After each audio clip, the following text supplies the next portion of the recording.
तो जय हिंद प्यारे साथियों, स्वागत करता हूं आपके इस प्यारे से यूट्यूब चैनल जो प्लस न्यूज पर।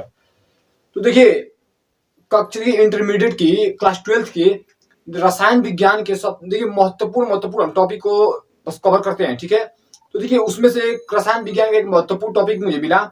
देखिए ये मैंने देखा कि पहले के जो पुराने सेट हैं, जो पहले के अंसार, जिसे अंसार जानते हैं आप लोग, अंसार में ये बहुत बार दिया हुआ है।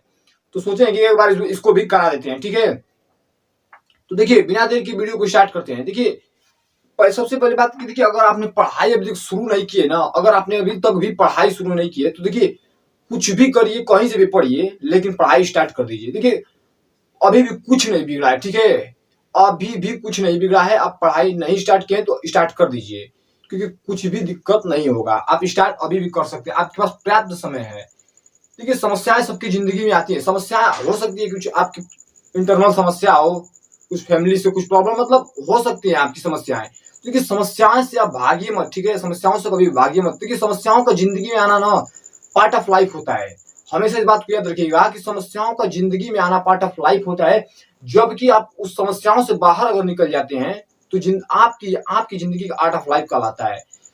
तो देखिए बात को समझते होंगे, मैं ऐसा करता हूँ कि आर्ट ऑफ लाइफ का समझ रहे हैं कि मतलब समस्याओं से यदि आप बाहर निकल जाते हैं तो ये जिंदगी की आपकी कला होती है कि नहीं, आप समस्याओं से लड़ना जानते हैं। और समस्याओं से लड़ना आप जब तक नहीं जानेंगे ना, देखिए अचानक से कभी भी आपके सामने जब भी समस्या आ जाएंगी तो आप मतलब एकदम कुछ भी नहीं समझ में आएगा आपको, मतलब किधर जाए। तो हमेशा इस बात को याद रखिए कि समस्याओं से कभी भी घबराइए मत, कभी भी घबराइए मत। हमेशा समस्या आएगी, उसका डट के सामना कीजिए, एकदम डट के सामना कीजिए। ठीक है, तो देखिए चलते हैं अपने टॉपिक की ओर। देखिए आज हम क्या स्टार्ट करें। देखिए केमिस्ट्री का, रसायन विज्ञान का, मतलब रसायन विज्ञान का देखिए क्रिस्टल क्षेत्र सिद्धांत जो है ना, क्रिस्टल क्षेत्र सिद्धांत CFT। देखिए ये कब देखिए इस उत्पत्ति में बता दे रहा हूँ, ध्यान दीजिएगा थोड़ा सा।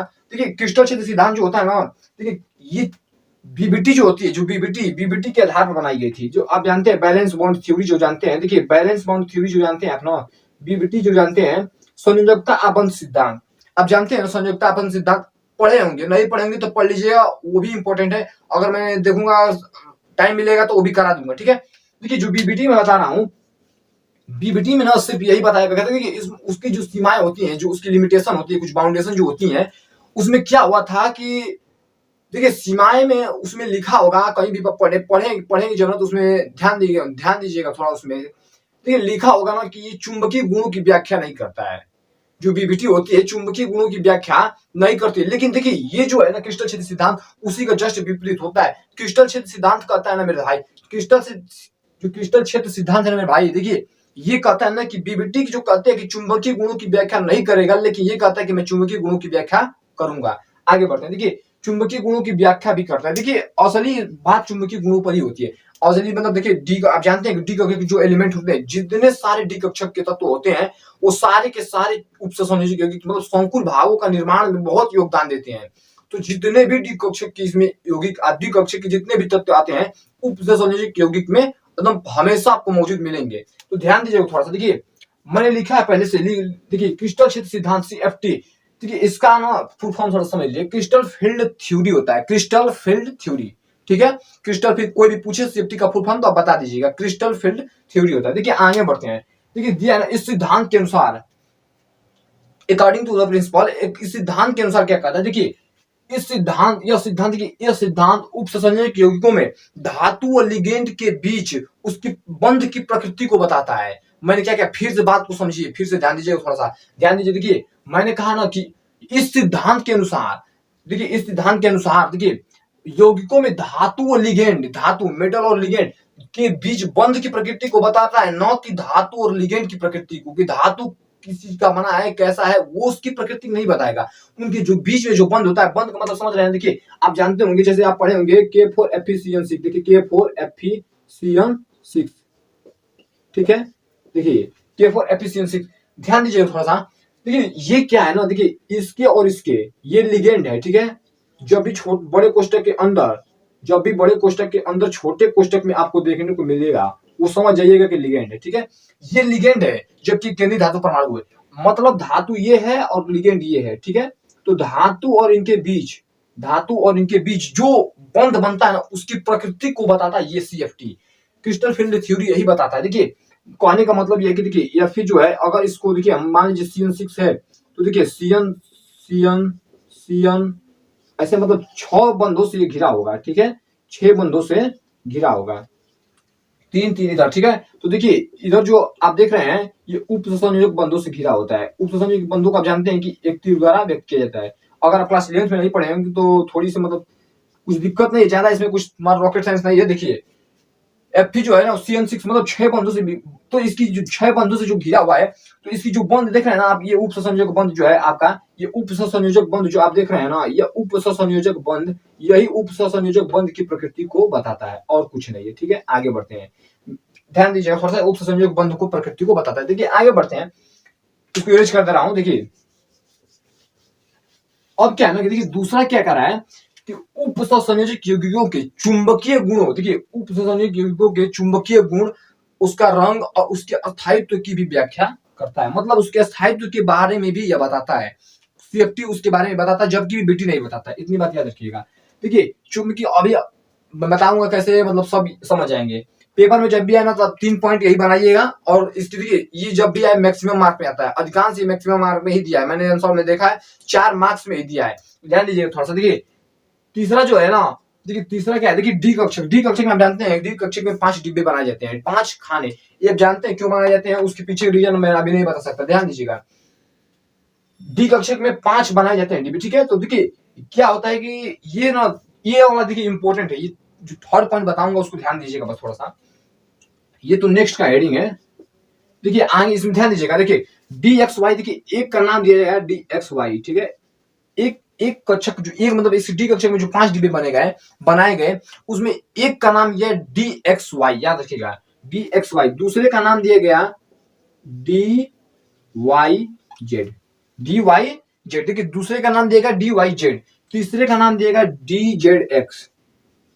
DZX, जबकि चौथे का नाम दिया गया, ध्यान दीजिएगा थोड़ा सा, चौथे का नाम दिया गया देखिए DX2Y2, ठीक है। और देखिए पांचवे का जो नाम दिया गया DZ2। और ध्यान दीजिए थोड़ा सा, आप यहाँ पे नोटिस कीजिएगा, मेरी बातों को ध्यान दीजिएगा। देखिए जो यहाँ पे 5 डिब्बे आप देख रहे हैं, 5 डिब्बों में से देखिए थोड़ा सा, 5 डिब्बों में देखिए आपको मतलब 3 एक जैसे, मतलब थोड़े से मतलब अच्छे रूप में दिख रहे होंगे। देखिए इनका रूप देखिए थोड़ा सा अच्छा लग रहा होगा। देखिए DXY, DYZ, DZX, सामान्य भाषा में समझाने की कोशिश कर रहा हूं, ध्यान दीजिएगा। DXY, DYZ, DZX, इतना हो गया। देखिए अब ये दोनों जो नाम आपको दिख रहे हैं, ये वाला, ये थोड़े से उटपटांग दिख रहे हैं, ठीक है, ये थोड़े से मतलब बिखरे हैं। तो ध्यान इस पे, देखिए इस पे थोड़ी सी चर्चा करते हैं, ठीक है। ये जो 3 नाम है ना, ये समान ऊर्जा वाले डी कक्षक होते हैं। क्या होते हैं मेरे भाई? समान ऊर्जा वाले डी कक्षक होते हैं मेरे मित्र, समान ऊर्जा वाले डी कक्षक। तो आप यहाँ पे लिख सकते हैं कि जो 3 ये आपको दिख रहे हैं ना, ये आपको जो 3 दिख रहे हैं आप, ये समान ऊर्जा वाले डी कक्षक होते हैं, समान ऊर्जा वाले डी कक्षक। देखिए समान ऊर्जा वाले डी कक्षक होते हैं,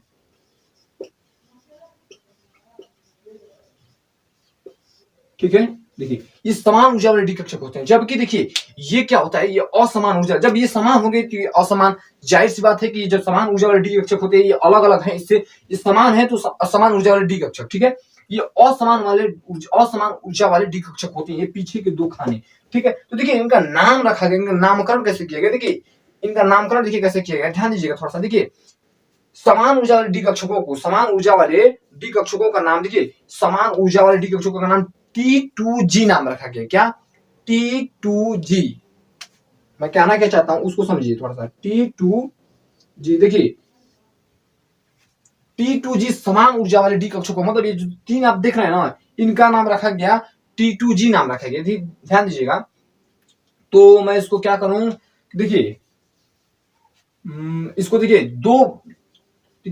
इसको 2 भागों में बांट देते हैं, ठीक है। 2 भागों में बांट देते हैं। अब 2 भागों में बांटने का मेरा पर्पज क्या है, मेरा उद्देश्य क्या है, उसको समझिएगा थोड़ा सा। देखिए 2 भागों में बांटने का मेरा कारण क्या है, देखिए जो असमान ऊर्जा वाले डी कक्षक है उनको मैंने ऊपर रखा है, ठीक है।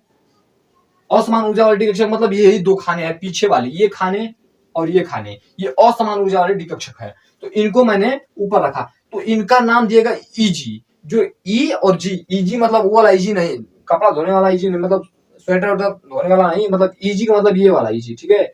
ई और जी, स्मॉल ई और जी, ठीक है। तो ये वाला ईजी, इनका नाम रखा गया ईजी, ठीक है। तो इनका नाम रखा गया Eg, ठीक है। और जो तीन जो आप दिख रहे हैं, देखिए तीन जो आपको देखिए, मैं क्रॉस से इसको व्यक्त किया है, ठीक है। जो तीन जो आपको दिख रहे हैं ये समान ऊर्जा वाले डी कक्षक हैं। तो समान ऊर्जा वाले डी कक्षकों के लिए देखिए, समान ऊर्जा वाले डी कक्षकों के लिए देखिए यहाँ पे हम क्या करेंगे कि देखिए समान ऊर्जा वाले डी कक्षक है, तो तीन खाने समान ऊर्जा वाले डी कक्षक हैं।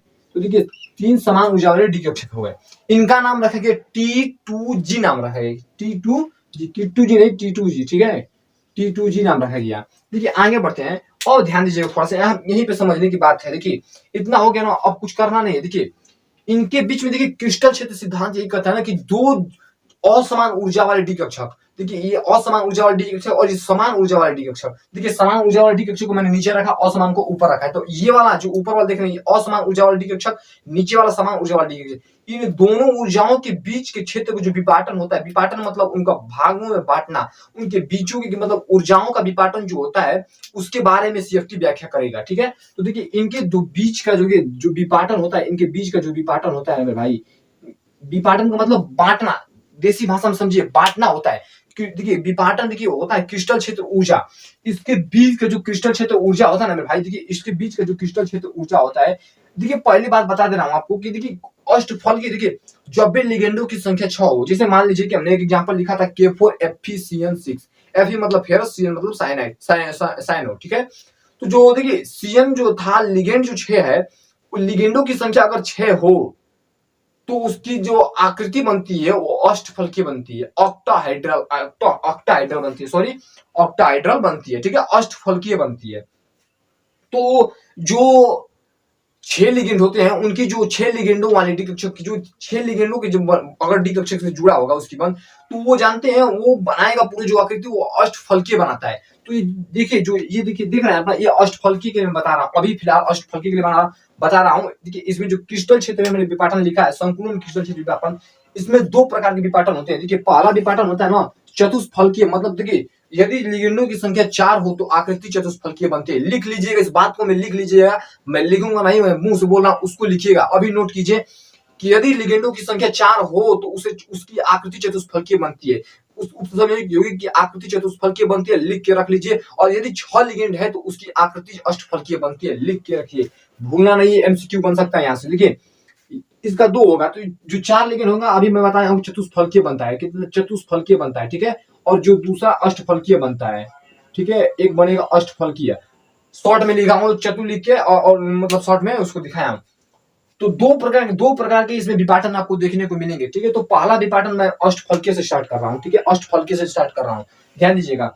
T2G देखिए ये क्या है ना कि और कुछ नहीं, बस जाना ना, देखिए पेपर बहुत डीप में अगर पढ़ना है, देखिए बहुत डीप में पढ़ना है तो अनेकों यूट्यूब चैनल है, उस पर जाकर बहुत अच्छे से पढ़ सकते हैं, बहुत अच्छे टीचर यूट्यूब पर पढ़ाते हैं, ठीक है। क्रिस्टल क्षेत्र देखिए, ये जो क्रिस्टल क्षेत्र थ्योरी है ना, ये बहुत ही अपर क्लासेज में मिलते हैं, अपर क्लासेज में भी मिलते हैं। मेरे घर में भी मेरे बड़े मेरे 2 भाई हैं, वो भी पढ़े लिखे हैं, ठीक है। तो वो बताते हैं कि मतलब ये जो सेफ्टी है ना, ये अपर क्लासेज में बहुत ज्यादा आपको देखने को मिलेंगे। ध्यान दीजिएगा थोड़ा सा, चतुष्फलकीय और अष्टफलकीय, देखिए ये संकुलों में क्रिस्टल क्षेत्र विपाटन 2 प्रकार से आप कर सकते हैं, चतुष्फलकीय और अष्टफलकीय। अष्टफलकीय की मैं व्याख्या कर रहा हूँ, ठीक है। अष्टफलकीय में देखिए उपसंयोजक युग्मों में धातुओं में जो 5D कक्षक होता है, इसके 2 पदों में बांटा गया था। देखिए 2 पद मतलब एक Eg में और एक 2Tg में, ठीक है, एक Eg और 2Tg में, T2G में, ठीक है। डी कक्षकों को बांटना क्रिस्टल क्षेत्र विपाटन कहलाता है। देखिए डी, अब लिख लीजिएगा इस बात को कि डी कक्षकों को बांटना, इस बात को आप लिख सकते हैं, डी कक्षकों को बांटना, डी कक्षकों का विपाटन, देखिए डी कक्षकों को बांटना क्रिस्टल क्षेत्र विपाटन कहलाता है, ठीक है। देसी भाषा में एकदम लिखिए, कोई दिक्कत नहीं है। डी कक्षकों को बांटना क्रिस्टल क्षेत्र सिद्धांत, क्रिस्टल क्षेत्र विपाटन कहलाता है। तो क्रिस्टल क्षेत्र विपाटन, मान लीजिए हम CF लिख देते हैं और विपाटन लिख देते हैं, समझ लीजिएगा, थोड़ा शॉर्ट में लिख रहे हैं, विपाटन कहलाता है, ठीक है। तो अब समझ रहे होंगे, देखिए क्रिस्टल क्षेत्र विपाटन, डी कक्षकों को बांटना क्रिस्टल क्षेत्र विपाटन कहलाता है, बस इतना है, और ज्यादा इसमें कुछ है नहीं। देखिए अष्टफलकीय के लिए मैं बताया हूँ, हेडिंग डाल के आप लिखेंगे, एकदम ऐसे ही लिखिएगा, सीधा आप बना दीजिएगा, थर्ड पॉइंट में सीधा ये दिखा दीजिएगा, और इतना लिखिएगा, इसको तोड़िएगा 2 भागों में, Eg और T2G में समान ऊर्जा वाले डी कक्षक ये होते हैं और असमान ऊर्जा वाले डी कक्षक। इसका नाम आप यहाँ से लिख सकते हैं, देखिए DXY, इसका नाम पहले वाले का DXY है, DXY, जबकि दूसरे वाले का नाम DYZ है। तीसरे वाले का नाम देखिए, तीसरे वाले का नाम ऐसे लिख सकते हैं DZX है, DZX है। तो देखिए बस इतना है, इतना आपको बांट के दिखा सकता है। इसका भी आप नाम लिख सकते हैं, थोड़ी जगह की शॉर्टेज है इसलिए यहाँ मैं नाम नहीं लिखा हूँ, ठीक है। यहाँ पे आप लिख सकते हैं DX² Y² और DZ², दोनों का असमान ऊंचा वाले डिकक्षकों को आप लिख सकते हैं। तो आशा करता हूँ कि आप पूरी मेरी बातों को आप समझ रहे होंगे और समझे होंगे, ठीक है। तो देखिए आप आगे, मैं हट जा रहा हूँ, स्क्रीनशॉट लेना चाहते हैं तो ले लीजिए। मैं एक और चतुष्फलकी पर बता दे रहा हूँ कि चतुष्फलकी पर कैसे होगा, ठीक है। मैं हट जा रहा हूँ, आप स्क्रीनशॉट लेना चाहते हैं तो ले सकते हैं।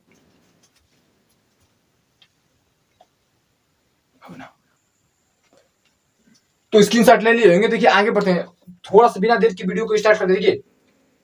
अब क्या करना है कि देखिए अष्टफलके पर हो गया, चतुष्फलके पर थोड़ा ध्यान दीजिएगा। चतुष्फलकी ज्यादा बड़ा नहीं है, अब इसमें कुछ करना नहीं। चतुष्फलके पर देखिए क्या करना है आपको, तो चतुष्फलकी इसमें भी डी कक्षक के देखिए, डी कक्षक के 5 भागों में बांटा, 5 डब्बे बना सकते हैं आप, ठीक है। मैं इसी को रहने दे रहा हूं, मैं दोबारा नहीं बना रहा हूं, ठीक है। इसी को आप देखिए, यहां पर मैं इसको समझाने की कोशिश, देखिए जो असमान ऊर्जा वाले डी कक्षक थे उनको अष्टफलकी में ऊपर रखा गया था, वहीं सिर्फ चतुष्फलकी में असमान ऊर्जा वाले डी कक्षक को नीचे रखते हैं और कुछ नहीं होगा। देखिए यहीं से बना रहा हूँ, यहीं से देखिए ये 5 आप डीबी बना लीजिएगा और सीधे डायरेक्ट देखिए बना दे रहा हूँ, ठीक है। देखिए 1 2 3 4 और देखिए ये 5,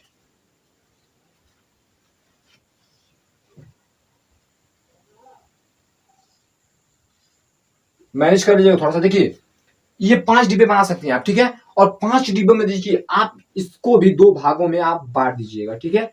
एक देखिए असमान ऊर्जा, इसका नामकरण वही रहेगा, DXY DXY, DYZ DYZ, DZX DZX। इसका नाम रहेगा DX² Y² मेरे भाई, इसका नाम रहेगा DZ²। ओके आगे बढ़ते हैं, ध्यान दीजिएगा।